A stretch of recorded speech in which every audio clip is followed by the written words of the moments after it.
Welcome back, boxing fans, to another installment of Corner to Corner Boxing. I'm Louie, joined by my co-host Carlos. What's up, guys? So today we're going to be discussing the upcoming heavyweight title fight between Alexander Usyk and Daniel Dubois, taking place this Saturday in Poland. So let's jump into it. I'm the best ever. I'm the most brutal and vicious and most ruthless champion there's ever been. There's no one can stop me.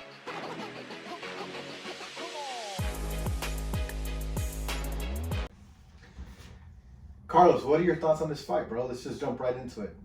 Well, look, dude, a few episodes ago, we talked about which are the most exciting weight classes in boxing. And for you, one of the most exciting weight classes in boxing, or one of the best weight classes in boxing, was the heavyweights.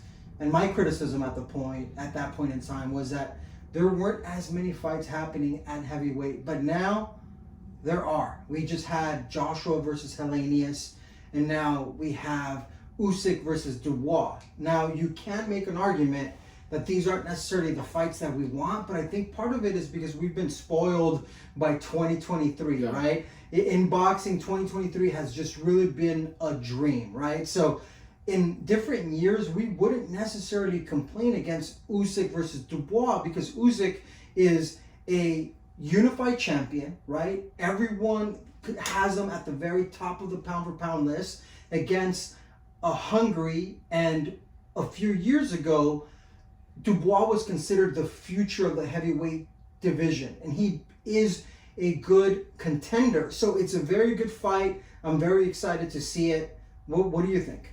Well, look, dude, I'm going to backtrack a little bit on that comment that heavyweight is the most exciting class or weight class at the time. I do think that it has the most potential to be, right? And heavyweights naturally are, that's the pinnacle of the sport. Everybody aims to be the heavyweight champion. When you have heavyweights going at it, that's as exciting as it can get generally. However, the fact that we're 3/4 of the way through 2023 and this is the first title fight in the heavyweight division all year illustrates how much this division is underperforming, right? And it really has to do with, we have two champions, right? We have Alexander Usyk, who I think he's feeling his age creeping up to him, not from a performance perspective, but I think he's seeing, the end of the line here pretty soon. He's getting up there in age, so he's trying to make as many fights as he can happen. And then you got Tyson Fury, who's quite honestly fucking around and just not living up to the expectation that's expected from, the top heavyweight in the world. He's fighting, instead of fighting a top contender or looking to unify the division, he's fighting fucking Francis Ngannou. Right. So that's my thought. I wanted to get that off my chest. The fight itself, look, on paper and in my gut, I think that this is going to be a one-sided fight in favor of Alexander Usyk. I mean, you have a guy who was really one of the best in this generation and probably all time, like especially in the cruiserweight division. Like, this guy is a straight up fucking master. His ring IQ, his distance management, his grit is through the roof, right? So from a skill to skill comparison, I think Daniel Dubois is outgunned, but he, like you said, he's a young, strong heavyweight that can crack, and we've seen he has the power, like most heavyweights do, to end the fight with one shot. So, we're just gonna have to tune in, and we've had bigger upsets in the past, and that's what makes boxing such an exciting sport to watch, especially in the higher divisions or in the bigger weight classes, because a lot of these guys do possess that one shot knockout power. What's interesting to me about this fight is this is going to be one of the fights where we really get to see Usyk tested from a styles perspective. Right. And what I mean by that is we've had Usyk in the heavyweight division for some time now, and he's passed every test with flying colors, most notably his 2 back-to-back wins over Anthony Joshua. However, that Anthony Joshua was Anthony Joshua 2.0 or, maybe 0.5, depending on how you want to look at it, because it wasn't that aggressive Anthony Joshua that's going to go out there, seek and destroy, and really just go all out, right? So he didn't use the biggest advantage that he had, which was his size. He fought in a very tentative, he tried to essentially outbox Alexander Usyk, and if you're a boxing fan, you know that that's a recipe for failure. Right. So in Dubois, we have a guy that is not, I don't think, is going to rely on outboxing Alexander Usyk because, quite frankly, I'm sure he's got a team around him that is going to advise him against it. We have a young guy that is actually going to use the only advantage that he has, which is power, size, and youth. And if you go back to one of Usyk's toughest fights in the heavyweight division against Chisora, we saw that if you back and try to rough Alexander Usyk up, he could potentially get a little bit flustered. So I expect Alexander Usyk to come out on top because I think he has too much class. He's too good of a boxer. His style is very unique. However, I also expect there to be We have a fly in here, sorry. It's all good. I also expect there to be more drama than I think the average boxing fan looking at this will anticipate. Yeah, one thing that I wanted to point out is from a mobility perspective, you have Daniel Dubois. Late last year, he tore his ACL in mid-fight. He ended up winning that fight, so he's obviously a gritty guy because pushing through a torn ACL is no small feat.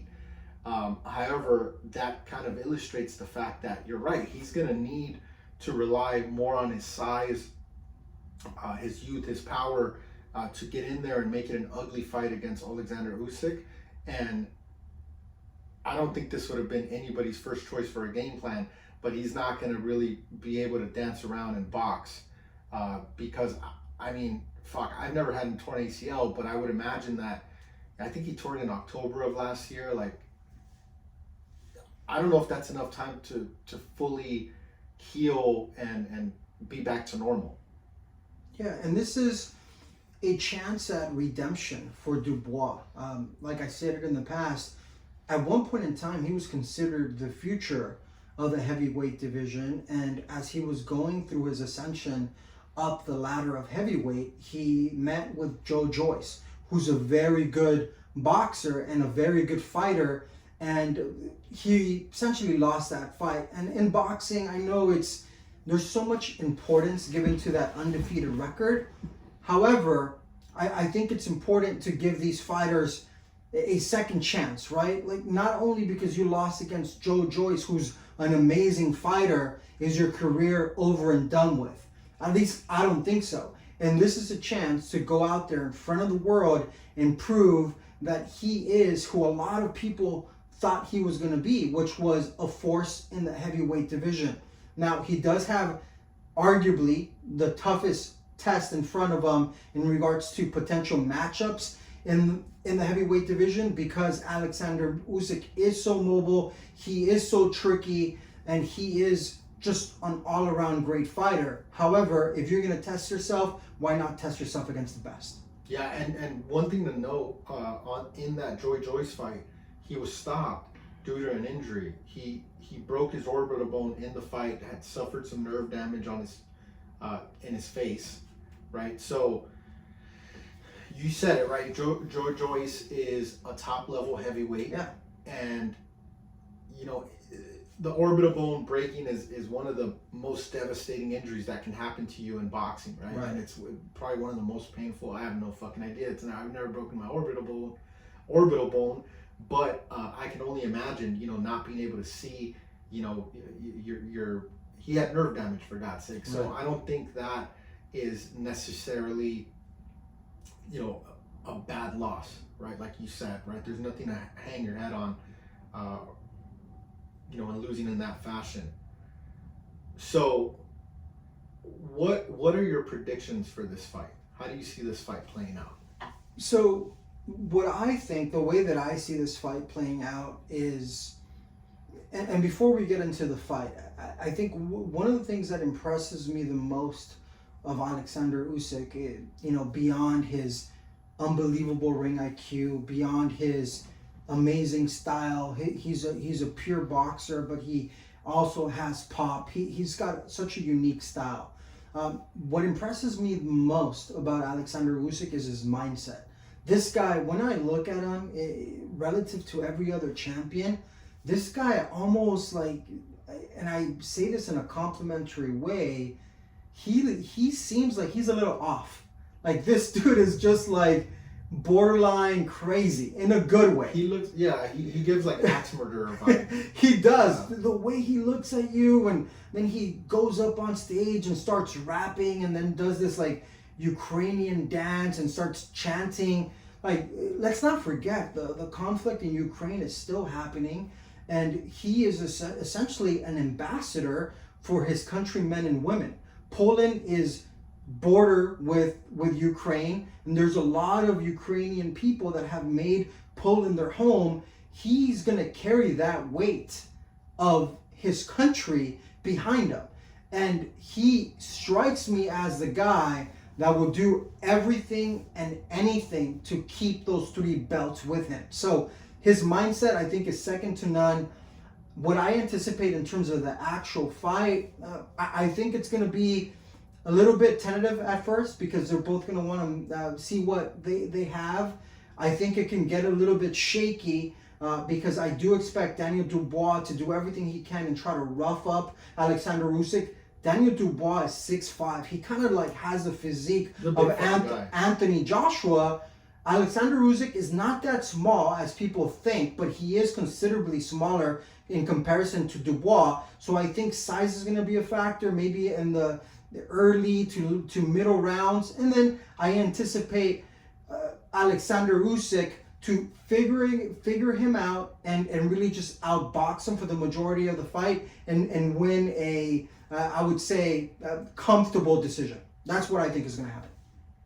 I agree. I think, and I agree with the point you made earlier about Usyk and his mindset. But look, you have a guy who's a master tactician in the ring. He manages distance beautifully, and he's a legitimate generational talent that I think we have such a wide pool of talent in this generation and all these big fights that I think he kind of flies under the radar of just how great this guy is.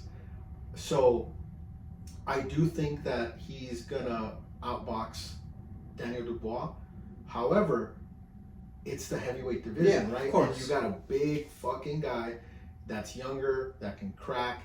So, I mean, is it out of the realm of possibility that he catches Usyk with something? No, of course not. And if he catches him, he's gonna put him out.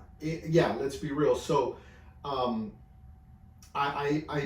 predicting, and I hope I don't fucking jinx Usyk with this prediction, because given your track record, you might, and we will all know who the culprit is if that happens. Yeah, we'll point back to this video. Yeah, dude. So, or secretly, I'm rooting for Daniel Dubois to win, right? Well, look, not to interrupt you, I think you're about to make a point, but playing devil's advocate here, would that almost be better for the heavyweight division? Because Daniel Dubois, I think, would be more receptive to fighting, Anthony Joshua or Usyk or one of those guys. It just seems like it would be an easier match to make from the politics of it. Yeah, man. I mean, a good shakeup is always good in a division, right? Especially when guys are not fighting each other. Yeah. And I think in this case, and we'll touch on this in a bit, I don't think it's from the Usyk side of things. Yeah. I agree. But before we move on to that, my prediction is, like yours, is Usyk by a wide, comfortable decision. Going back to my, the point I just made is, there's 2 champions in this division right now. Fury is, fuck, dude, I don't want to say it like this, but dude, he's being a diva. Yeah. Like he just doesn't. He's Tyson Fury, dude. He's Tyson Fury. He's different. Yeah, no, I get it. He has a Netflix special. Yeah. He's fighting Ngannou. Like, I understand, dude. Like, he wants to maximize this fight, right? Like, he, from what it looks like, is he's looking to build his worldwide footprint, right? Because he's fighting a guy like Ngannou. He's probably going to win that in spectacular fashion. And then he has a Netflix special. So he's looking to milk the shit out of this fight. Not to mention, it doesn't hurt that you got Usyk aging on the vine, right? So when the fight does, and I'm not saying he's scared of him or anything like that, but you know, it is, all these things are in his favor. So, but it's really unfortunate for fans and for the sport when we have fights, and I hate this fucking term, marinating, right? Like that. Let me ask you a question, and this is not in defense of Tyson Fury, but I've been a Tyson Fury fan for a long time, and I feel that sometimes when someone puts so much content out there, so many interviews, you can kind of get a sense of who they are, right? Even though you don't know them. Right. Like, let me ask you a question. How do you think that a fight between Fury and Usyk would go? Who would you favor? Fury. Okay, Fury. Yeah. I think the most boxing fans will favor Fury, right? Yeah. I've heard Fury say something in the past, and he said, look, I'm never going to lose a fight that you think I'm going to lose. The fights that I'm going to lose are maybe a fight that I shouldn't lose. And I think what he means by that is Fury really gets motivated by big challenges, right? Vladimir Klitschko was a huge challenge. People actually thought Vladimir Klitschko was going to win. He was the overwhelming favorite. Deontay Wilder was the destroyer, the biggest puncher in heavyweight history. People were scared of Tyson Fury coming back after that long layoff, putting all that weight, doing all those drugs. That motivated him. Fury wanted to fight AJ because everyone in England said, hey, this guy can beat you. When you look at a guy, Fury's openly called Usyk a middleweight, right? As a slight, so much smaller. I think in his head, Fury feels like we do. Hey, I'm going to beat this guy, and it just doesn't motivate him. That's not an excuse, but that's what I think. And just like understanding the Tyson Fury, way of thinking. I think that's what it is. And, it's hard to blame a guy when you really think like, hey, I'm better, I'm going to beat the guy. Everyone else, like, hey, we want this fight because it's undisputed, all this stuff. I get it. The sport deserves this fight. But if one guy just isn't motivated by it, like, I think we should at least understand his point of view. Yeah, no, I get what you're saying, but to me, 2023 will always be the year that Tyson Fury ducked the middleweight. Okay, that's fair. That's fair. No, dude, no. Obviously, I'm saying that joking. I don't think he's ducking him because he's scared. I do think he's letting the fight again marinate to build it up, right? Like that's what makes sense. However, I think it's been long enough. Yeah. I think that. This fight just needs to happen, bro. Like and not only this fight, right? Like we're picking on Tyson Fury because Usyk's fighting, but all these other fucking guys need to fight each other. Like we really need the Saudis to come to the heavyweight division's rescue, right? But we have so many wonderful matchups that can happen in that division that are just not happening. We just read that AJ Wilder was on the horizon and it fell through within days after the Helenius fight. Right. So, we have guys like AJ, Fury, Reese and Wilder. Zhang, Joe Joyce. Like there's so much talent in that division, and it's unfortunate. Like when you really say that out loud, it just illustrates how inefficient inefficient this division is. Like it's literally we're fucking almost done with 2023, and this is the only heavyweight fight or title fight in this year, and the way things are going, it's going to be the only title fight we have this year. Yeah. So, this is a short episode. I mean, we don't. Before we end the episode, I do want to interrupt you like I usually do. Yeah. Thanks for the long pause and making me think we were done. By the way. But I do want to talk about this. So, sure. Terrence Crawford has been on a fucking victory/revenge tour. Yeah. Going across different media outlets, and he said some pretty fucking crazy things. At least we think it's crazy because we're normal fucking humans and we're not Terrence Bud Crawford. But he was on the Joe Rogan Experience, and he said that he was willing to go up from 147 to 168 to fight the winner of Charlo versus Canelo, because really what Bud he was motivated by being the first. He's already the first, second, 2-time undisputed, the only male to ever do it, right? He wants to be the third. That's why he was going after Charlo. But obviously, Charlo's going to get stripped as soon as the bell rings for the 154 title. So what he wants to do now is face the winner of Canelo versus Charlo. Now, I'm going to ask you a little bit later, like, how you think that goes down. But just the thought of that. Is that like, would you compare that to like Pacquiao going up and fighting De La Hoya, maybe Roy Jones going up there and fighting John Reese? Like, would that be more impressive than those two performances? Yeah. Providing that he wins. If he does that, I mean, we talked about this in the past, the Mount Rushmore of boxing. If he does that, he's like, he's right along. He's like next to Ali. He's next to Duran, Ray Robinson, Pacquiao, all those fucking guys, right? Do I want to see that? Yes and no, right? Because that's what makes this sport great. Any sport great is fighters and athletes going on, beyond the limitations set down by others, right? That's what makes somebody great. That's what, that's what earns you a spot in the Hall of Fame. Obviously, he's already earned that, but there's a difference between a Hall of Famer and a GOAT, right? Like that's what he's accomplishing. If he does that, do I think it's a good idea? Probably not. I mean, I think history will tell us that weight classes are there for a reason, and although Canelo is on a decline, I think he's a much bigger guy. Is he? Well, from a body frame perspective, body frame, like height wise, they're probably the same, but that's not all.